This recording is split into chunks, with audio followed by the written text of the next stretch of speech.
Hey, I'm Alex Radcliffe from Board Game Co. and all that stuff. If you're new, this video is going to be a little bit all over the place. Let me just be frank about that. If you're new to the channel, this should not be the first video you watch. Please go ahead and check out any of the other many videos I have. And if you're not new to the channel, I apologize in advance because this is going to be a little bit all over the place. I have no script, I have no format. I'm not even doing an unboxing, which is where I usually try to get my rambling in. Frankly, I sat there looking at the schedule, looking what I could or should do for a video today, and I was like, I'm tired. I'm just tired. And for the first time in a while, I was debating just not doing a video. That's why this video is going to be called something like I'm not doing a I haven't figured the title. I'll figure out the title. It's going to be something along the lines of I'm not doing a video today.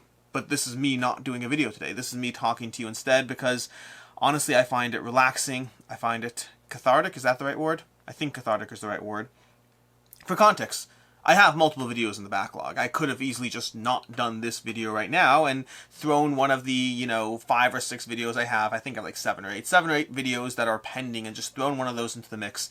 And that could have been today's video. But then I'd have to replace that and something else would move around and this and that and the other. I was going to do a totally different video today. I had a video scheduled. I'm just not doing it instead. And then I was like, you know what? Maybe I'll do one of my top 10 lists. Because I have one prepped, I have a little list printed out, I'll be filming that. I might even film it after this. But I wasn't... Maybe I just need coffee. I don't know. Something's a little bit off today. For the first time in a while, I understood the... I've always understood the concept, but for the first time in a while, I've tasted that fringe of perhaps I'm pushing myself too far. Perhaps I'm trying too hard to play another game. Because if you missed it, I am doing a challenge right now where I play a new game every single day. On average. It doesn't have to be actually a new game every day, but on average I'm trying to play 365 new games to me this year. To get rid of my unplayed games, not for the sake of playing them. And I was like, maybe I'm pushing myself a bit too hard there. Or maybe I could film another review, because I have like 5 or 6 games I'm ready to review. I have the script out, and then I was like, maybe I could film one of those. And I was like, I'm tired. I don't want to film another review. Maybe I could just sit down and finish playing The Lord of the Rings, the card game. I have this, I'm in the middle of going through this right now. Some cards just fell on the table, but I'm in the middle of going through Lord of the Rings, the card game. I'm 99% certain I played this way back in the day, the original one, and I have the revised version of it. And I'm in the middle of a few games, and, well, by a few games, I mean I already played it, and I'm going to be diving into it, continuing to dive into it, for the sake of both while reviewing it, and honestly because I like playing games. I was like, I don't know if I'm in the mood of playing The Lord of the Rings, the card game. I don't know what I'm in the mood of. I just downloaded Dying Light. Dying Light 2 to be more specific. Because apparently that's going to be made into a board game, I think. I'm not quite certain. I haven't received 100% confirmation, but it seems that Glass Cannon Unplugged, who made Frostpunk, it looks like they're going to be doing a board game around Dying Light 2. I was like, maybe I'll download that. That's rated incredibly well. Let's go ahead and see how that plays. I'm like, I don't know, an hour into it, and I'm just not feeling it. I mean, the game's great, don't get me wrong. I don't know if I do video games anymore. I don't know if I have the same energy and attention span for them that I have for board games. I like board games. I find those a lot more rewarding than just, charging forward WASD on a keyboard and doing a bunch of parkour and slapping some zombies with a bat. I'd rather sit down and play Zombicide or Machina Arcana, but those games, I'm just tired right now, and I don't know if I have the energy for Machina Arcana. I don't know what I'm doing when this video is done, honestly. I need something that's a little bit low stress.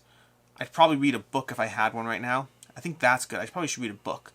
That would be helpful. I did just order the entire Jack Reacher series of books, 25 books. There's 2 more on the way. But Jack Reacher is a phenomenal series that I've always loved, and I've always gotten them a little bit out of order from the library whenever it's relevant or worthy or whatever. Worthy's completely the wrong word. I don't know what I meant to say there. Whenever it was relevant or happened to work out. I don't know why I said worthy. And I just started watching the Reacher TV show. I talked about this in a recent unboxing, in my Euthia unboxing. And I watched the Reacher TV show. Absolutely loving it. Phenomenal adaptation. My wife, who has never read a Reacher book, and myself, who has read, 15 of the Reacher books. We both love the TV show. I highly recommend it. It's over on Amazon. And so after I started watching that, I ordered the entire series of the Jack Reacher books. I was like, you know what? This is one of, the 15 books or book series I'd like to own. I do plan on doing a video at some point on the books I actually consider worth owning. And the entire Jack Reacher series is one of them. For a book to be worth owning, it has to fall into the category of a book that I would read again and again and again multiple times. And the Jack Reacher series I've read, the ones, like, I haven't read them all yet, but the ones I've gotten, it's one of those series that I do happily dive into and wait like 5 or 6 years for my memories of exactly what happened to fade before diving into it again and enjoy it again. But I would sit down and read that Jack Reacher, but I don't have Jack Reacher. I could read The Pillars of the Earth, which is a phenomenal book, but I mean, I've read that so many times, and this current mood I'm in is just today. I imagine. I hope it's just today. It would be really bad if it wasn't. But there's any number of things I do on a normal basis, and I'm usually just pushing myself to do the next thing. This is how I get out a video every single day while having jobs and multiple jobs and a family and all that. It's that I don't stop. I move to the next thing, and I always have a next thing. The next thing could be reading the next rulebook, it could be playing the next game, it could be filming the next review, it could be sitting down and doing any number of things, but I always try to keep moving. There's a cost to that, I imagine. I don't usually pay that cost, but I think right now I am. And so if you're sitting there saying, well, Alex, if you're paying the cost, why are you doing another video? You should go do something else. I mean, honestly, this is something else. This video and the complete random nature of it, the complete rambling, I don't even know how I'm going to timestamp this. We'll figure that problem out later. That's future Alex's problem. I find this, like I said in the beginning, cathartic. Think of it as you all being my therapist, except I'm not paying you, so it's significantly better for me. Sometimes it's just relaxing or helpful or easy to sit down and tell people that you're tired. To tell people that you're exhausted. It can be very freeing to just sit down and tell someone something's up. Whatever that thing is. In my case, again, it's just temporary tiredness. I hope temporary. I imagine it is. I like what I'm doing in life in general too much for this to be anything but temporary. And when this is done, I'll go grab a bite to eat, and then I'll sit down, probably read the rules for Quest Kids. There's a bunch of rule books I'm going through right now, but I need something light right now. I could film another video, but I've already done 2 videos today, and I don't want to do a review when I'm in this semi-tired funk. I don't want that to reflect negatively on whatever game I'm reviewing. I don't want to do a top 10 list because my energy's not there for a top 10 list. I could do this video because my energy is completely appropriate for the rambling nature of this. I mean, this is the kind of thing I try to save from my unboxings. In fact, I debated this. A particular game I've been saving on the side. Actually, 2 games I've been saving for unboxings for when I'm in a mood like this. But because I find unboxings and ramblings also cathartic. I find them also helpful in releasing energy or getting energy, or whatever you want to call it. But I find that I do get distracted by the actual game and talk about the game enough. And I feel my energy level is low enough right now that I need the full degree of randomness, the full degree of pure therapist, whatever. So let's talk about some things. Like I said already, I like the Reacher TV show, having a lot of fun with that. I just watched Tick, Tick, Tick, Tick, Boom from Andrew Garfield, with Andrew Garfield, not from Andrew Garfield, from Lin-Manuel Miranda, I imagine. Tick, Tick, Boom, phenomenal, not phenomenal, it was really well done. It's not a genre I particularly love, but I really enjoyed it despite not loving the genre of, musical movies. I was going to say something else. What else was there?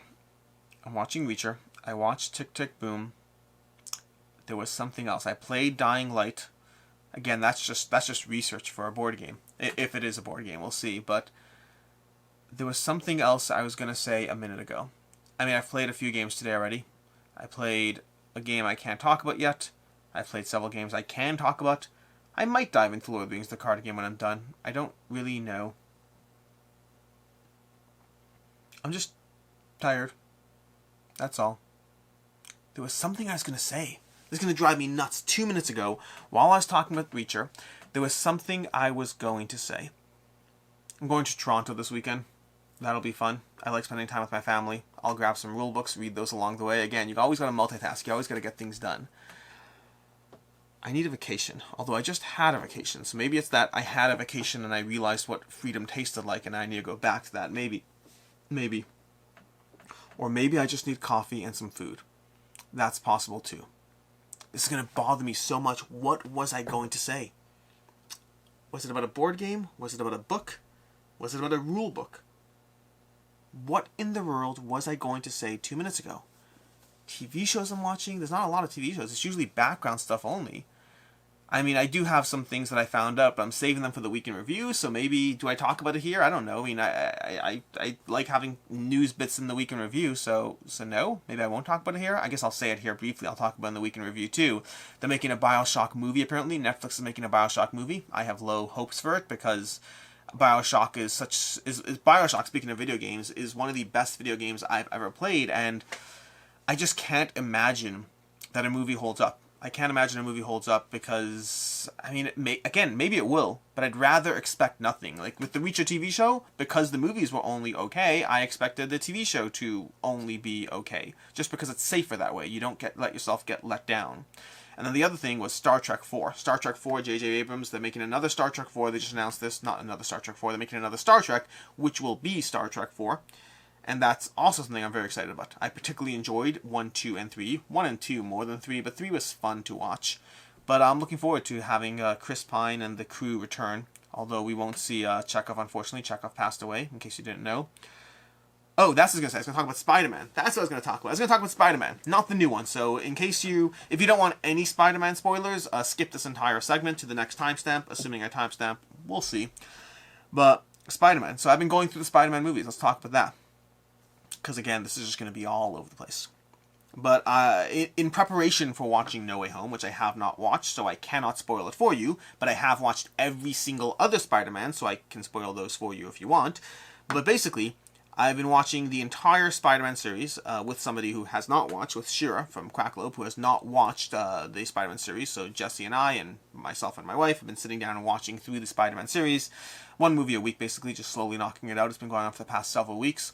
We started with the Tobey Maguire Spider-Mans, okay? So now I'm going to drop some harsh opinions here, because I dislike the Tobey Maguire Spider-Man so much that I feel a dislike for even Tobey Maguire and Kirsten Dunst directly, even though they are just actors and actresses and not the people behind it. That's how much I dislike the first Spider-Man movies.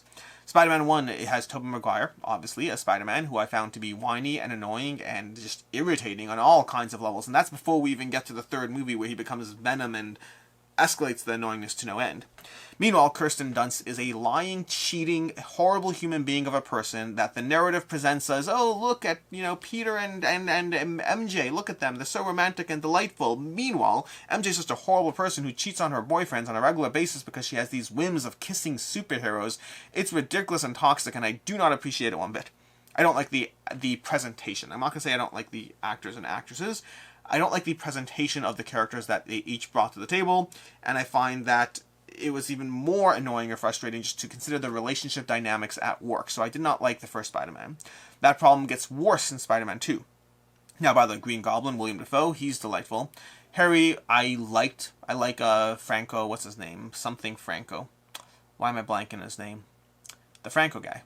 I know his name. Not Eddie Franco. Jeez, what is his name? Oh my gosh, I'm like having a day today. Whatever his name is, but yeah, I like something Franco. This is going to bother me.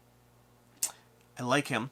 I'm okay with him. I didn't love him, but I liked him. I liked his general presentation of the character.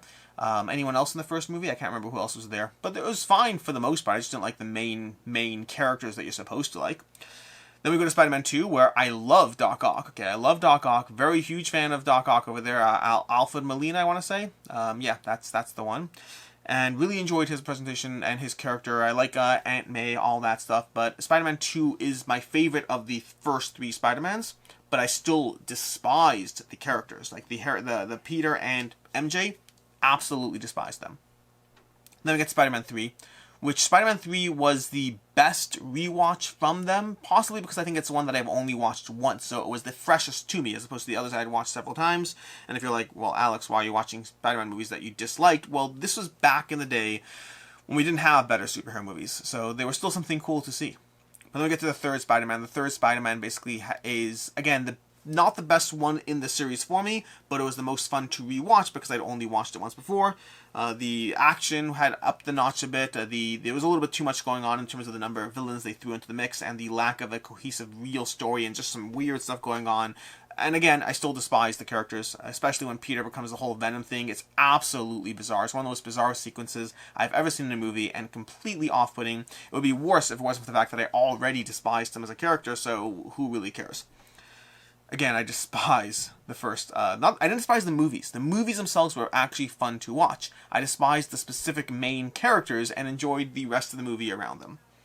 Then we get to Andrew Garfield in The Amazing Spider-Man. Those two movies, of which they should have been more, and hopefully there will. Because all the mumblies going on, and all the resurgence of interest in Spider-Man in the MCU and all that stuff, and all things going on, I've heard rumors or whisperings of the fact that there might be another Andrew Garfield, well, might be probably the wrong word, that people are clamoring for a new Andrew Garfield Spider-Man 3 to continue this series, which I'd love to see. I would totally watch that, because as much as Tom Holland is my favorite Spider-Man, I loved Andrew Garfield, and I will say that the Andrew Garfield-Gwen Stacy relationship, the Peter Parker-Gwen Stacy relationship, is my favorite relationship in the Spider-Man series, more so than Holland and Zendaya, okay?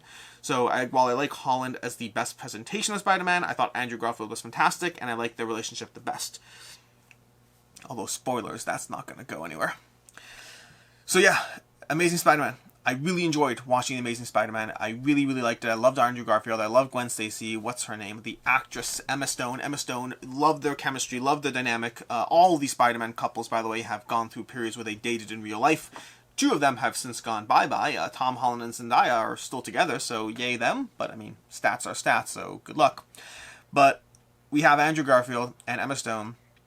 Peter Parker and Gwen Stacy. Loved the charisma, loved the characters, loved what Gwen Stacy as a character brought to the table as opposed to MJ as a character. We have, delightful intelligence and charisma and toxic relationships and messed up stuff. To be fair to the character, she is the victim of abuse. Her father's abusive and all this stuff and all those things, so I guess it passes on. But again, I don't really care about the fair or not, I just care about the fact that I didn't like the character. But I really enjoyed The Amazing Spider-Man 2. Thought it was phenomenally well done. I watched it again. I watched it twice, I believe, and this was my third watching of it, and really enjoyed it. Really, really enjoyed it. Then I watched The Amazing Spider-Man 2, which I think I've only watched once. That's where we bring in, what's the character? Jamie Foxx. Jamie Foxx comes in as Electro, and then we have, I don't know the actor's name, but the person who plays Green Goblin, loved him, liked him significantly more than I did James Franco. That's the name. I knew I can get it. There you go, Alex. Just give me long enough, I'll get it. So we have James Franco versus the actor who I don't know his name, but I like him. I like that actor who I don't know his name.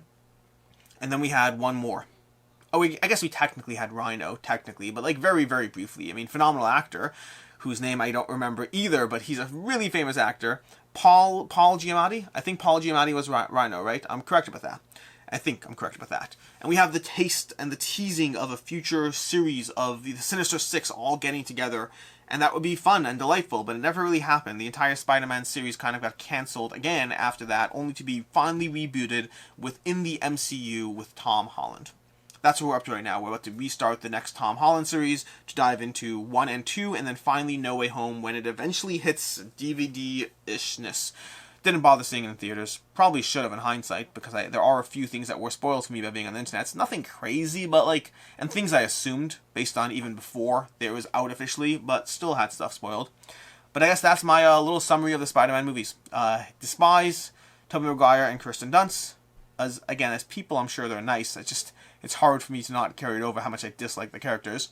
Followed by loving Andrew Garfield and Gwen Stacy. Those movies were both fantastic. I do understand why The Amazing Spider-Man 2 was not as good or as well received. There are aspects of it that were a little cluttered. They added a little too many storylines in there, and some of the characters, the whole Electro thing was a little... I wish Electro had been done better. I mean, Jamie Foxx is fantastic as a character, and I feel that he was used incorrectly as Electro, but I still really like the movie. Again, it's kind of the reverse. You have the second Spider-Man with Tobey Maguire, I found that Doc Ock carried the movie, and the second Spider-Man with Andrew Garfield, I still love Andrew Garfield and Gwen Stacy, and so Emma Stone and whatever the characters, and really enjoyed it. So that's my little Spider-Man recap. Okay, so fine. So we got Spider-Man out of the way, we did all that, we talked about things, I talked about playing a video game. What else is on my agenda tonight? Well, there's a few possible things. I'm hard pivot now to next, because now I'm already starting to recharge. Again, this not a video that I'm doing is very therapeutic for me.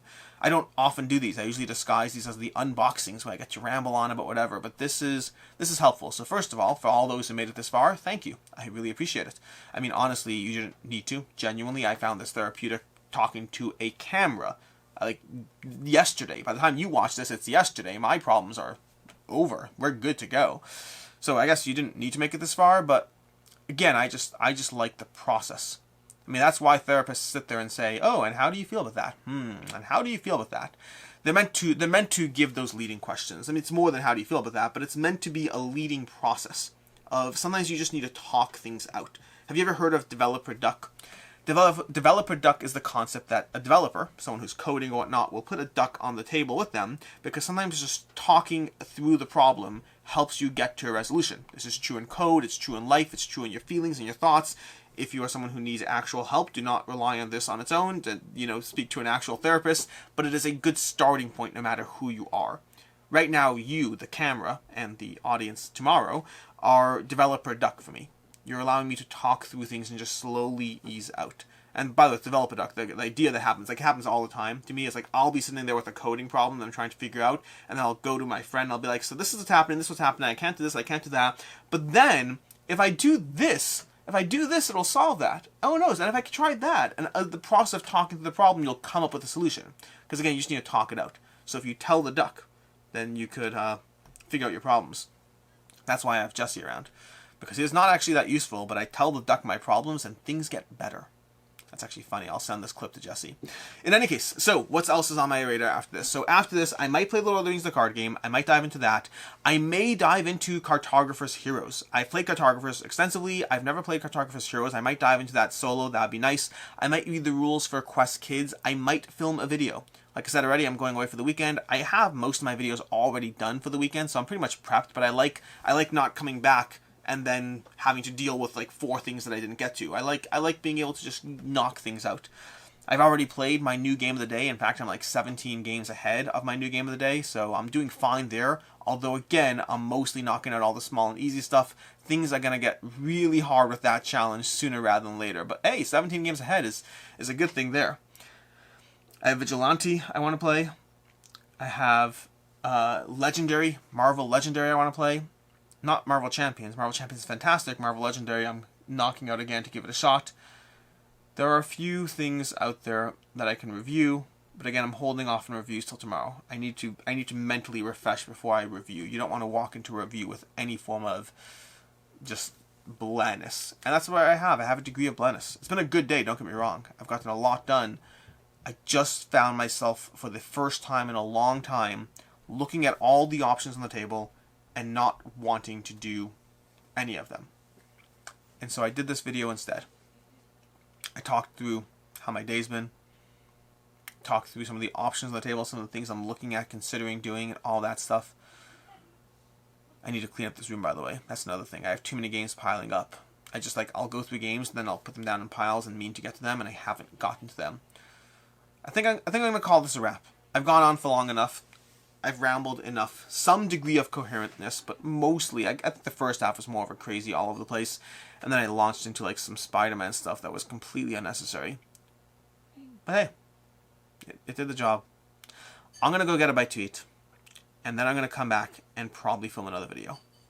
I appreciate you being here. If this was your first video, I don't know what you think of the channel. It's all good. But like and subscribe for more stuff that isn't as crazy as this, but some stuff that is as crazy as this. As always, I'm Alex Radcliffe from Board Game Co. And have a good one.